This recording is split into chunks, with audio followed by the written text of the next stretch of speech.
Before we start, just a quick few seconds for Audi Central Houston because the new Audi e-tron SUV is almost here. Zero gas, zero emissions, maximum safety, and maximum technology. Go to AudiCentralHouston.com and reserve yours today before it's too late. That's AudiCentralHouston.com. Now, let's geek out. Yeah.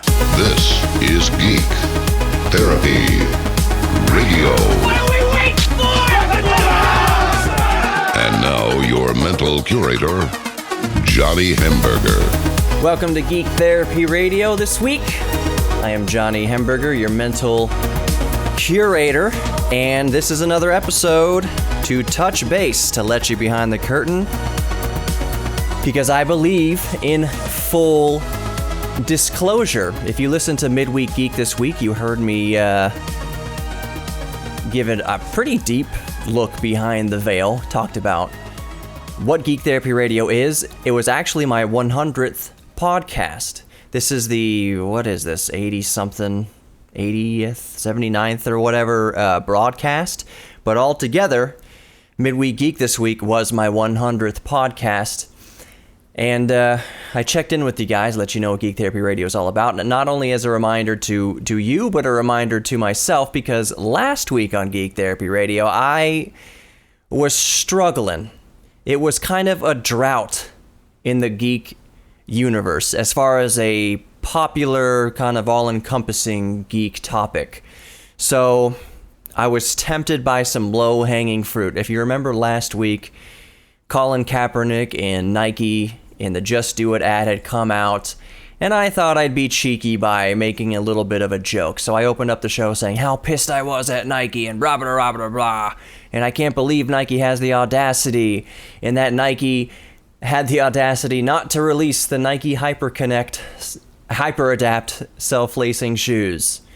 So it's kind of, as one of my friends put it, Clay, he said, Capperbait. It was Capperbait. So it was kind of clickbaity, and it wasn't an identity crisis, but there was nothing else, and I reached for the low-hanging fruit, and I thought I was doing a good enough job by not really talking about Nike, but kind of making an audio meme or something out of it. But still, it was too close for comfort, and that's not what the show's all about. That's not why my show is growing. My show is growing, and you guys listen each week because you are fellow geeks, and you like talking about stimulating geek topics, or at least having a little bit of entertainment for 39 minutes a week, plus whatever I do on Midweek Geek. So if I just keep being true to myself and being true to you, I think that is the best path to follow for Geek Therapy Radio. So in the vein of full transparency, let's check in. What's new with Geek Therapy Radio? I just talked to Audi, and now Audi is a sponsor of Geek Therapy Radio, or I like to call it a partner with Geek Therapy Radio. Audi Central Houston, and I made this known at the very beginning of the show, and if it's not already known by now, I'm not going to take partners and take sponsors from things that I don't think are really cool. So you might be thinking, well, why'd you take it with Audi? It's just cars. No. Audis are like the most high-tech vehicles possible on the road, and specifically why I approached Audi is Audi Volkswagen Group is making this giant push with new models of fully 100% electric cars. That's why I approached Audi for a partnership idea, because I want to help promote and push not only more fuel-efficient vehicles, but especially electric cars, because let's get real, we're all geeks, and you've heard me talk about electric cars a lot on this show. So it's just a perfect natural fit that I take Audi on as a partner. I've owned, just really behind the curtain, I've owned an Audi for several years now. My dad has used a salesman at Audi for the past 30 years before my dad passed away, ever since the salesman was at Volkswagen. So I know the brand well. I am a customer with my own money. So if you hear me when you're hearing me do ads for Audi Central Houston, it's not anything far-fetched or forced. I use Audi Central Houston. I've been using them since before the show started. I'm in talks with another possible sponsor. I'm not going to be, it's not too specific, it's kind of general, but they deal in virtual reality. That's cool as hell. Before Harvey, I had a sponsor signed on, and I was going to help them sell electric bicycles. So what I'm telling you, what the point I'm making is that to full disclosure to you and my listeners, I'm not ever going to have a sponsor on that I don't believe in or that I don't think is really cool, that I can't geek out about. If someone approaches me from, I don't know, I've said many times before, I'm not doing vape shops. I'm never going to do a vape shop or partner with a vape shop or cigarettes or anything like that. That goes without saying. But I'm only going to take partners that I really believe in. So that's full disclosure. I'm letting you guys know you're going to hear some Audi Central Houston ads from now on, and it's going to be great. They're great. Danny Posey is the general manager over there at Audi Central Houston. He'll take really good care of you when you go visit him. Without further ado, let me tell you about the e-tron real quick, and then we'll get right back to more awesome geek news and geek topics. But first, Audi Central Houston is an exclusive Audi e-tron dealer and is taking orders starting today. This is a rare opportunity to raise your hand for this incredible, fully electric SUV. First come, first serve, and only allowed to the first 100 clients. After this weekend, you will be added to the national order bank, and that's going to delay your e-tron significantly. So make sure you hurry to AudiCentralHouston.com to learn more and order your e-tron today before it's too late. Okay, my geeks, you know me and you know how much I talk about electric cars on this show, and I gotta tell you, the e-tron has got to be the coolest fully electric SUV, electric vehicle for that matter, I've yet to see. I've also been an Audi Central Houston customer long before I started this show, so I can tell you from personal experience, with my own money, reserving your e-tron with Audi Central Houston includes service you won't soon forget. Go to AudiCentralHouston.com and reserve your e-tron today. Who among us doesn't love great beer, amazing food, and arcade games? That's why I'm stoked beyond geek belief to tell you about Kung Fu Saloon, located at 5317 Washington Avenue, right here in Houston. Kung Fu Saloon on Washington Avenue has the geek trinity covered, and then some. Of course they have the most excellent beer on tap, the nomiest food off the grill, and the vintage arcade games we love. But you can also get your tay-tay on with karaoke, your super fan on with televised sports, and your rug cut to the best music and DJs on Washington Avenue. In addition to arcade games, get your competitive fix with Giant Jenga, Giant Connect 4, 3 skee-ball lanes, shuffleboard, and foosball. Get your drink, food, game, karaoke, and dance on. Or step to Street Fighter 2 with me and get your geek fanny served. Hadouken! Kung Fu Saloon, 5317 Washington Avenue. Visit www.kungfusaloonhouston.com for more details and dress code info.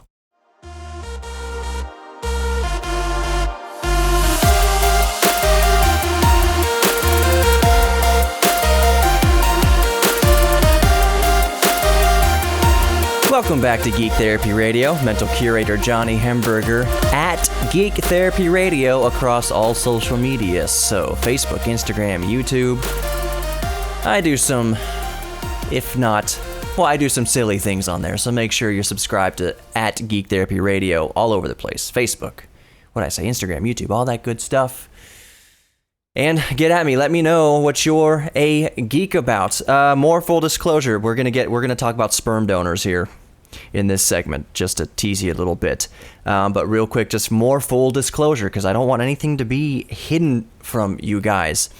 The way this current Audi ad's going to run is it's going to be a 60-second commercial first segment, and then the two middle segments get 30-second commercials, and then the last segment is a 60-second commercial.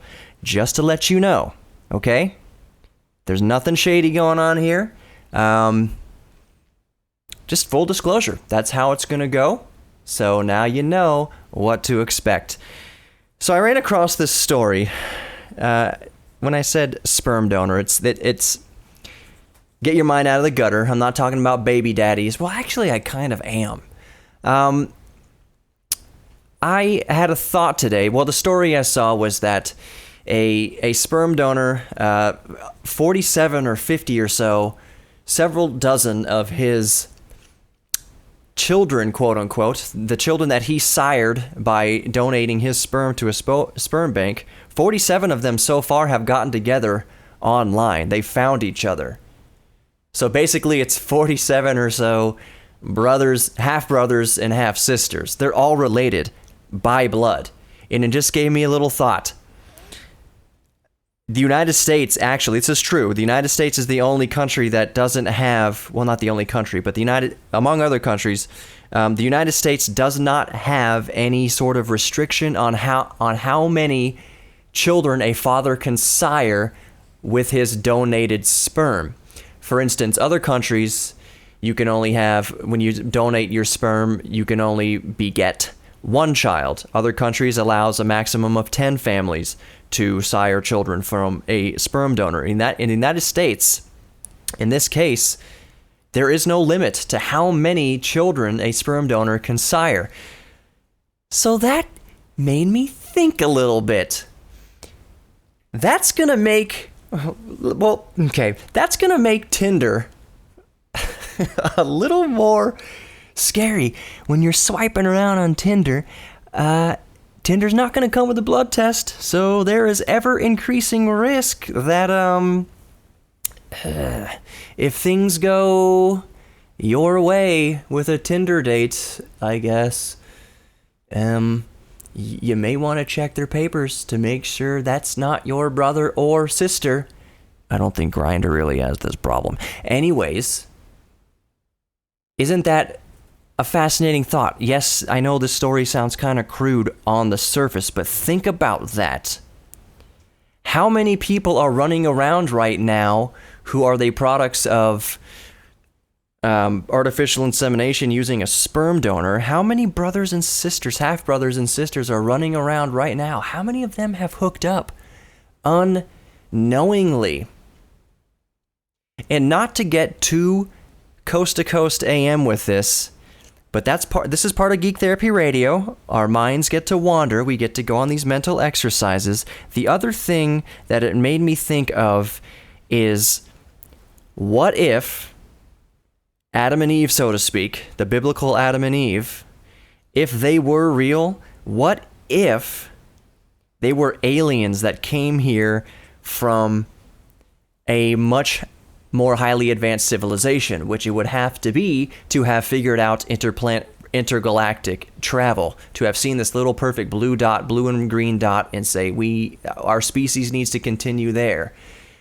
So maybe God, this is not to go against anyone's beliefs. I myself have my own personal faith, and this is a Geek Therapy Radio is for everybody. I don't mind whatever faith or lack thereof you have, but for this fun mental exercise, this little jaunt through the brain, let's think that maybe God is this super high intelligence being who dropped Adam and Eve down here, also two super intelligent beings, and for lack of a better description, you might as well, if we're talking Bible stuff, you might as well call the Old Testament the Incestament. That's how you start humans. If Adam and Eve were the first, Adam and Eve beget Cain and Abel. Cain or Abel would have to, do with their mom to beget more children, namely daughters, and then Adam would have to do the do-da-dee-beep-a-doop-a-doop with the daughter, and the sons and the daughters would be doing a dook-a-doo. So that, I swear this all ties around to sperm donors and stuff. With that amount of incest, with basically, if going on biblical recollections, and if Adam and Eve were super intelligent aliens, we are so far removed from that initial breed of superhuman aliens, Adam and Eve, through the process of incest over generations and generations and generations, exponentially, that maybe modern humans are a far cry from the first superior beings that may have been here, if you subscribe to the Bible specifics in any sort of way. And again, I'm not postulating that that's actually what happened. But if we're thinking about evolution and incest, if the first humans were put here by super intelligent beings. Ding ding ding ding ding ding ding ding ding ding ding ding ding ding ding ding. Coast to coast AM music. Cue it. I'm probably not going to play that underneath here. Maybe I will. If the first humans were super intelligent intergalactic humans, we are thousands of years, millions of years maybe, removed from that initial set of superhumans. I guess if we're talking evolutionary, it's a couple 100,000 years. I think, how old is the human race according to evolution? In science. Like 100,000 years or so. Don't quote me directly on that, but I believe it's not millions, it's hundreds of thousands. It's a blink of an eye in the evolutionary scale. But if those first humans were super intelligent, where are we now through the process of incest, and where will we be further down the road unless we maybe in this country put some regulations on how many children a father can sire with his donated sperm? This case I told you earlier about the 47 or so kids getting together, finding each other online, the children, the half-brothers and sisters finding each other online, that's just one case. In this country, in the United States, where there's no limit to how many offspring a donor can make from their sperm, it's not a far cry for there to be dozens or possibly over 100 children born from one sperm sample. That is a little freaky, and you may want to remember that if you're so inclined to go onto dating websites and be scrolling left or right. What is it for Tinder? You scroll left if you like them, or right? I don't even know. I was on Tinder for 5 seconds before I realized how sad it was. If you found your boyfriend or husband on Tinder, that's absolutely wonderful. More power to you. I was just really, really put off by it, and I was like, you know what? I know this girl who I work with at the church. Her name is Sarah. She's nice. I'm going to ask her to dinner. The natural, old-fashioned way. I know a girl, I'm going to ask her out. Nothing against Tinder, but, especially now that I planted this seed in your mind, you might think twice about it. Going all the way with your Tinder date. More Geek Therapy Radio coming up. I'm Johnny Hamburger, your mental curator. Let's talk about some more cool, geeky stuff. In the meantime, in this break, while we pay some bills, go follow all the social media at Geek Therapy Radio.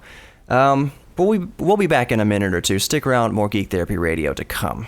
But first, Audi Central Houston is making a big push this weekend, encouraging you to reserve your fully electric e-tron SUV before it's too late. Make sure you go to AudiCentralHouston.com for more information and reserve yours today. Reservation is first come, first served, up to the first 100 this weekend only, because after this weekend, e-tron reservations will be placed in the national database, delaying your e-tron delivery. Zero gas, zero emissions, maximum safety, and maximum technology. AudiCentralHouston.com. Go there and reserve your e-tron today.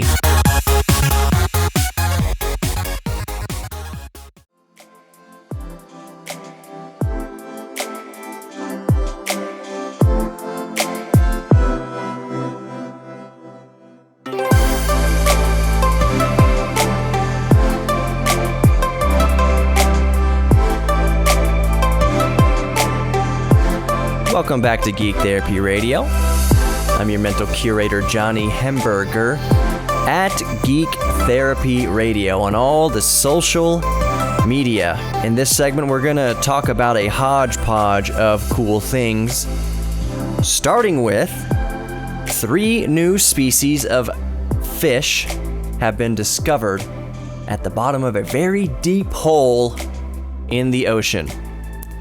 More specifically, the Atacama Trench. I don't think is it Japanese? I don't know. Atacama Trench. Anyways, these 3 species of fish, which have been here so far, identified as pink, blue, and purple Atacama snailfish. So the 3 different fish, the 3 different snailfish, dubbed pink, blue, and purple. Now, the most incredible thing that I take away from this story isn't necessarily that we've discovered 3 new species of fish. That is amazing. Don't get me wrong. That is absolutely spectacular.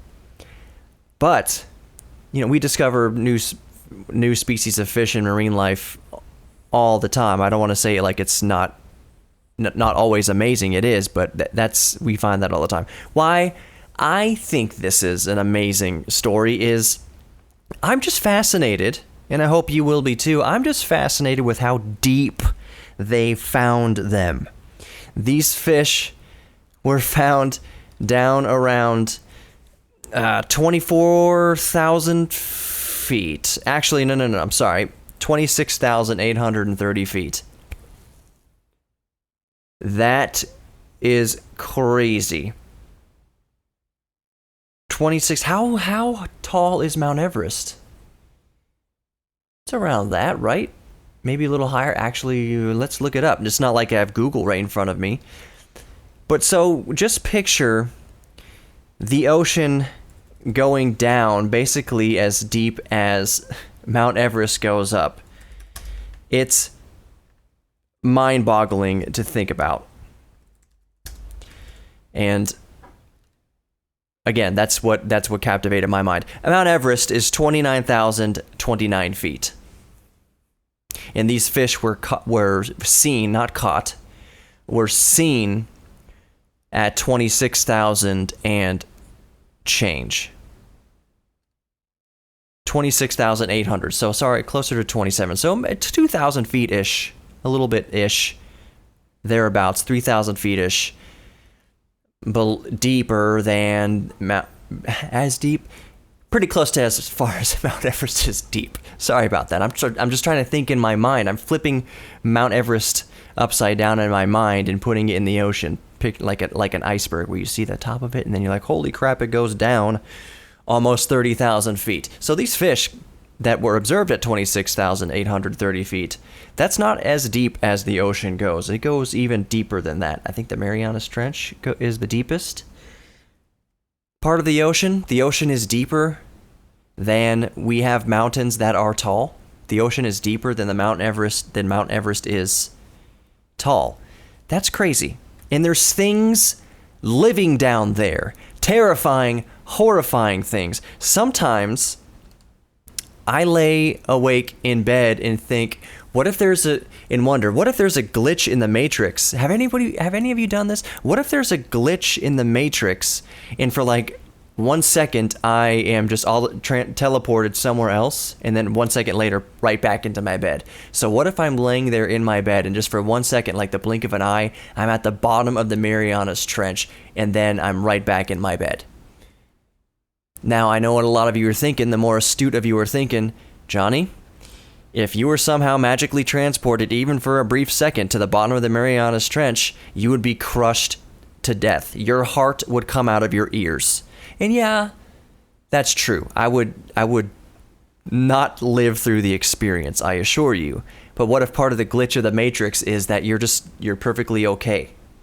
Like only your sensory functions are working and nothing else is affected by it. Like you're just down there and you observe it.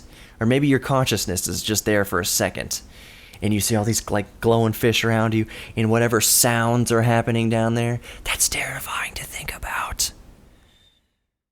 At any moment, if there's a glitch in the Matrix, I could be transported to the bottom of the deepest part of the ocean in pitch black, surrounded by horrible creatures and sounds. I almost did a segment on this episode of Geek Therapy Radio of haunting, horrifying sounds that have been recorded with microphones in the ocean.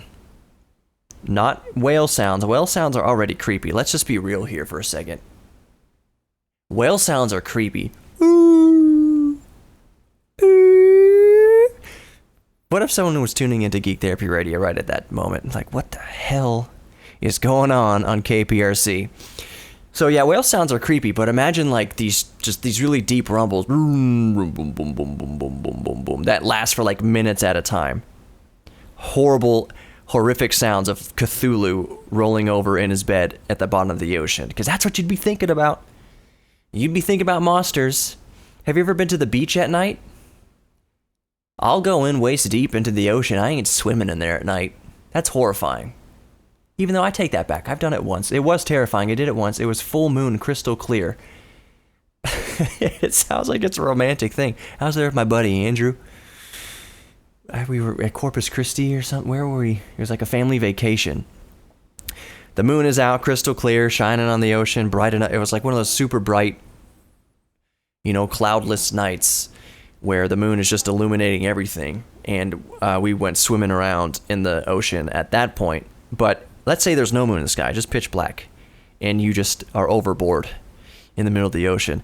I hope I haven't made a lot of you turn the channel. I hope a lot of you are still listening to the podcast here, because I know that's a horrifying fear for many people. Let's say you're out in the middle of the pitch black ocean and you jump over the side of your boat and something touches your leg about 5 feet under the surface. Oh my goodness. All right, let's move on before I scare you all to death.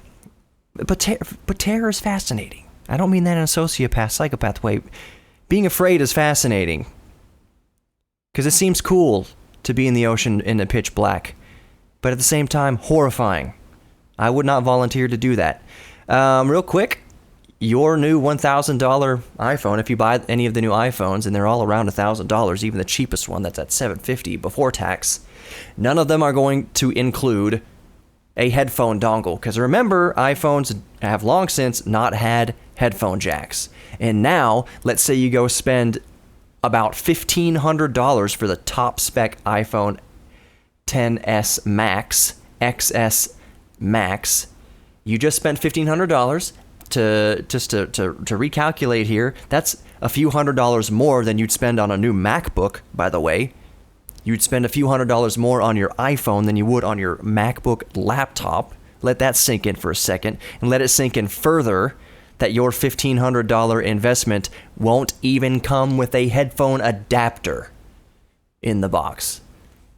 There's a reason why Google is now a $1 trillion company. It's because they exclude the dongles from $1,500 cell phones, and now they're charging you an extra $9 to be able to plug in headphones, non-Bluetooth headphones. I don't know. I'll leave that to sit with you. What you think about all that? I think it's Apple just put the Why? But you got to think, okay, if they're going to ship hundreds of thousands, possibly millions of these iPhones, what's the cost of that little dongle? A few cents. But you got to think in Apple, in business terms, what is 5 cents times a million products, producing it a million times and including it in a million boxes? It adds up. It adds up. You think about making a small, even 1 penny change to any product that's mass produced, that adds up a lot, and that chews into profits. New Nintendo NES controllers are announced for the Nintendo Switch. That's neat. New Animal Crossing, new Luigi's Mansion 3 coming out in 2019. That's fascinating. I can't say that I'm too terribly excited. I liked Luigi's Mansion on the GameCube. It was awesome.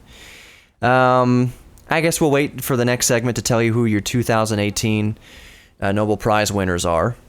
So stick around for that. Nintendo is not going to be free online service anymore. We'll talk about that too coming up in the next segment. Stick around, more Geek Therapy Radio coming up. I'm Johnny Hamburger, your mental curator. We'll be back in just, a couple minutes. Stick around. My Geeks, AudiCentralHouston.com is where you need to go right now to reserve your amazing, fully electric, zero gas, zero emissions, technology-packed Audi e-tron SUV today. The first 100 orders this weekend only are first come, first served to guarantee speedy delivery of your new Audi e-tron. Guys, the Audi e-tron is a frigging spaceship. If I can get a silver e-tron, I'd christen it the Enterprise. Like, straight up. It is that amazing. Go to AudiCentralHouston.com today, this weekend, and reserve your e-tron before it's too late. AudiCentralHouston.com. Welcome back to Geek Therapy Radio. Okay, so I misspoke at the end of the last segment there. It's not actual, I don't know what I was thinking. It's not actual Nobel Prize winners. They are the IG Nobel Prize winners, which is like a parody. The IG Nobel Prize ceremony is like a parody, dorky parody of Nobel Prize ceremonies, I guess. I don't know. But it celebrates and handouts awards in ridiculous fashion. For instance, one way I'm trying to equate it to a TED Talk. It's not really a TED Talk. Researchers have to explain, how does Ars Technica put it? I'm going to read this directly from Ars Technica. The festivities feature mini operas, scientific demos, and the 24/7 lectures, which is not what you think, whereby experts must explain their work twice, once in 24 seconds, in the second way in just 7 words. So the first way they explain their work is in 24 seconds, and then in 7 words. That's the 24/7 lecture. It's very silly, and there are prizes awarded for such silly things as a kidney stone removing roller coaster, and voodoo doll and cannibalism studies. So, as you can see, it's pretty silly, but it's pretty neat. So maybe I'll get into that in another episode, but I think I have to break that down a little bit further. My mind was ready for a Nobel Prize, and I was ready to go down the road of, maybe we all can't get a Nobel Prize for something, but if we all could, like, what could we each be given a Nobel Prize for? Like, if each individual was really good at one thing or did something, or like, for instance, I'm really good at making coffee and tomato soup. And if I maybe really, really, well, never mind. I was going to talk about toots. But I should get the Nobel Prize for coffee, and I think Sarah, who you can't see, she's off camera here if you're watching on YouTube, I think Sarah would agree I deserve the Nobel Prize for making coffee. Let's move on, though. As of September 18th, remember we've been talking about the new Nintendo Switch Online service. The new paid Switch Online service finally launches September 18th. That means playing online with your Switch, playing friends online in games is now a subscription service, just like Sony and Microsoft, like with the Xbox and PlayStation 4. It ain't free anymore. So I guess the last place you can go to play free online games, or to play games online for free, is PC Master Race. I don't gotta pay anybody to open Steam and launch Rocket League. I don't gotta pay anybody to play online. You gotta pay for the game, yes. Gotta pay for your internet service, yes. But the same can be said for the Nintendo Switch and PS4 and Xbox. You gotta pay for all those things, the games, you gotta pay your ISP, you gotta pay all sorts of things. But now all three of those systems, Switch, Xbox, and PS4, as of September 18th, the Switch joins the paid online service. The good thing about the Switch, though, is that it's $20 for an entire year. It's like $4 a month individually, or just $20 for the entire year, and you get tons of free games. That's really cool. And initially you might read that because they're releasing few dozen like NES games and Game Boy games and Virtual Console games. You gotta think that, to me as a very old millennial, which saddens me to say because I never thought I was a millennial, but I missed the cutoff date. Technically, if you're born after 1982, you're a friggin' millennial. So I am a millennial since I was born in 1983. Technically, I'm a gap generation. I remember what it was like growing up without cell phones, without high-speed internet, and having to ride your bike around a neighborhood and find friends to play with. And if you liked a girl, you called her house and her dad answered. Can I talk? Yeah, this is Johnny from school. Is Megan there? What is your reason for calling my daughter? That doesn't happen anymore.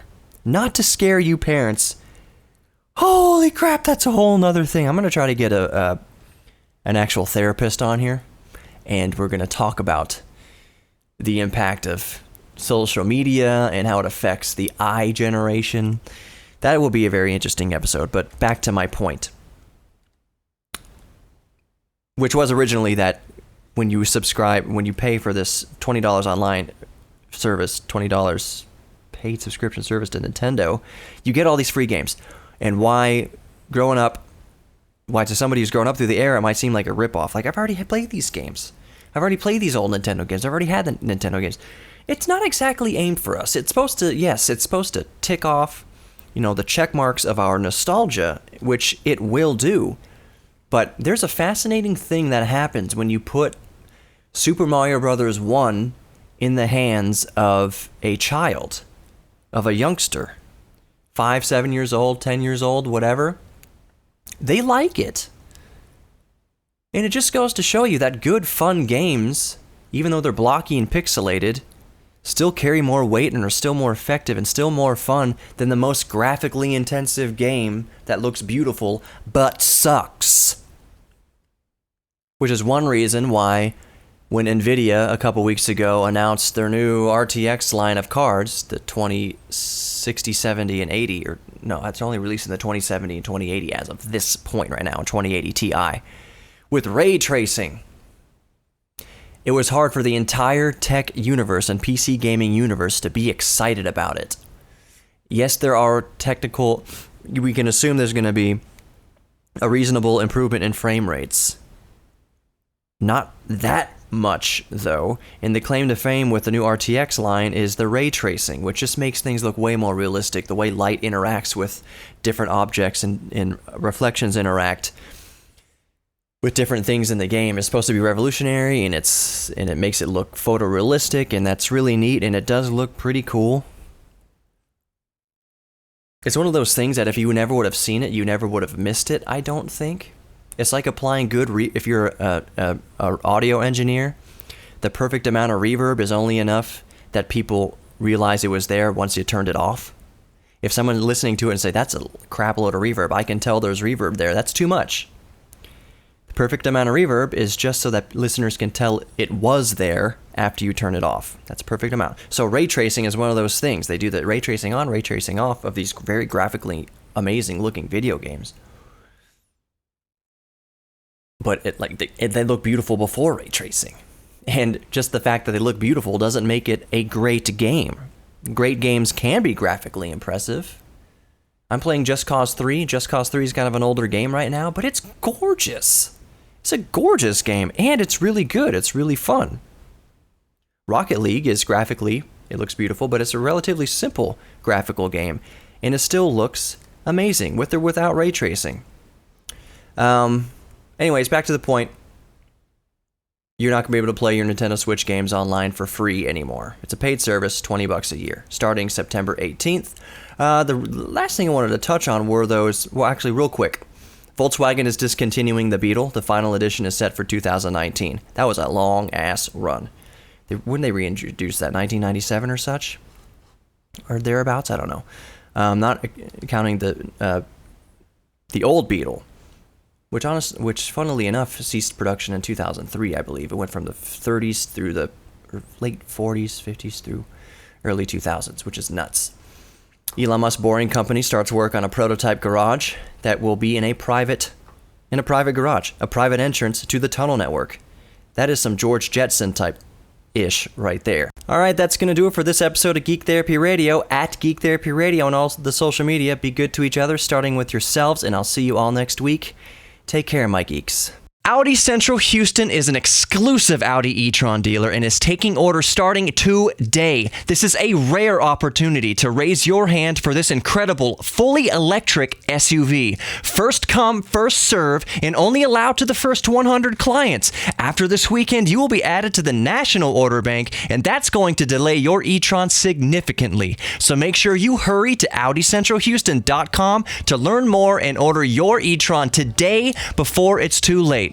Okay, my geeks, you know me and you know how much I talk about electric cars on this show, and I gotta tell you, the e-tron has got to be the coolest fully electric SUV, electric vehicle for that matter, I've yet to see.